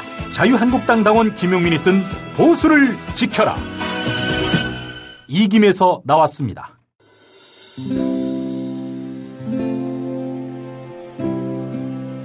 우리가 목사님은 우리 남북 관계에 있어서도 큰 정기를 마련해 주셨습니다. 늦봄 문익환 목사 탄생 100주년. 민주화와 통일운동을 위해 11년 4개월간 옥고를 마다하지 않은 행동하는 양심. 오늘 우리가 누리고 있는 이 민주주의 또 문익환 목사님 덕분이 아주 큽니다. 그가 24년 동안 살았던 서울 강북구 인수봉로 통일의 집이 6월 1일 문익환 통일의 집 박물관으로 거듭납니다. 사람들이 이렇게 항상 북적북적 이렇게 했던 공간이라 아버지한테만 아니라 우리 모두들한테 굉장히 큰 의미가 있는 통일의 역사를 기억하며 통일의 길을 모색하는 문익환 통일의 집 박물관 기념사업 추진위원으로 함께해 주시겠습니까? 이건 단지 어떤 유가족들의 유산이 아니라 우리 시대가 가지고 있는 유산이기 때문에 자세한 안내는 포털 사이트에서 문익환 통일의 집을 입력해 주세요.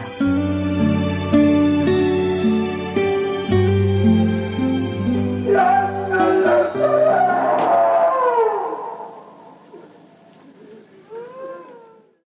도올 김용옥 선생의 마가복음 강해로 여러분을 초대합니다. 이 마가복음이라는 게 대단히 중요합니다. 왜냐하면 복음서의 원형이기 때문에. 원형.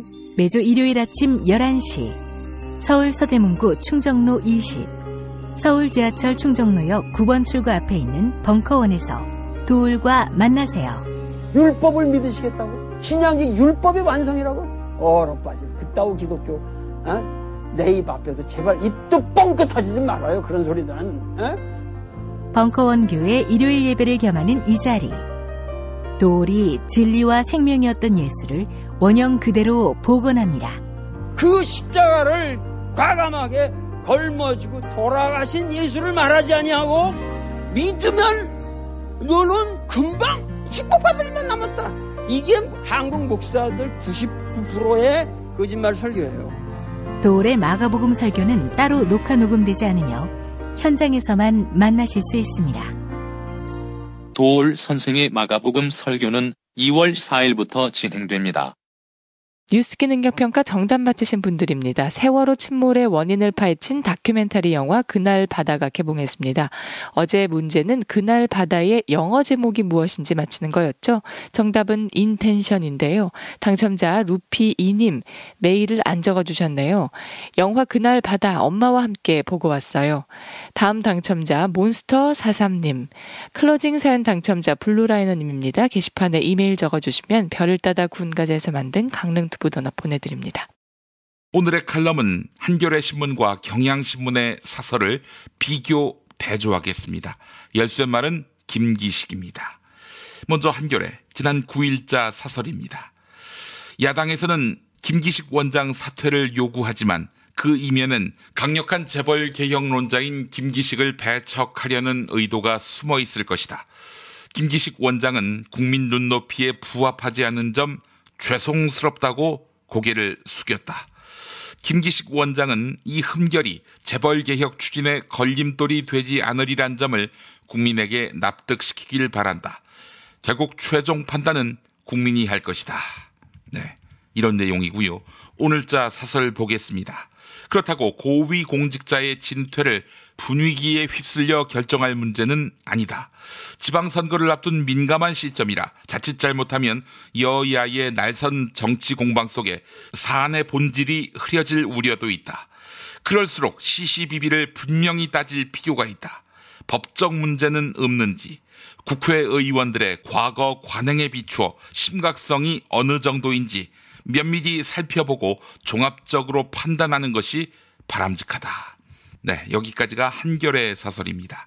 경향신문 사설은 어떨까요? 어제자가 있습니다.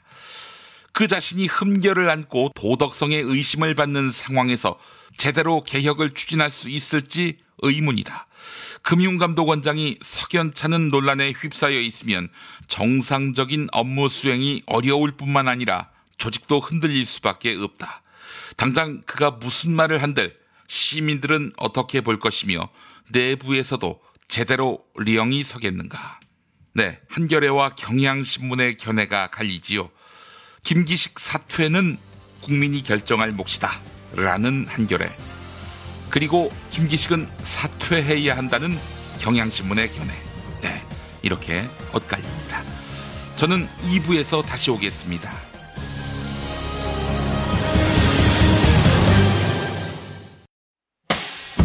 김용민 브리핑과 함께한 시간 어떠셨어요? 다음 시간에도 보다 바르고 알차며 즐거운 정보로 여러분을 찾아가겠습니다. 팟캐스트 포털 팟빵에서 다운로드하기, 구독하기, 별점 주기, 댓글 달기로 응원해주세요. 잊지 마세요. 다운로드하기, 구독하기, 별점 주기, 댓글 달기.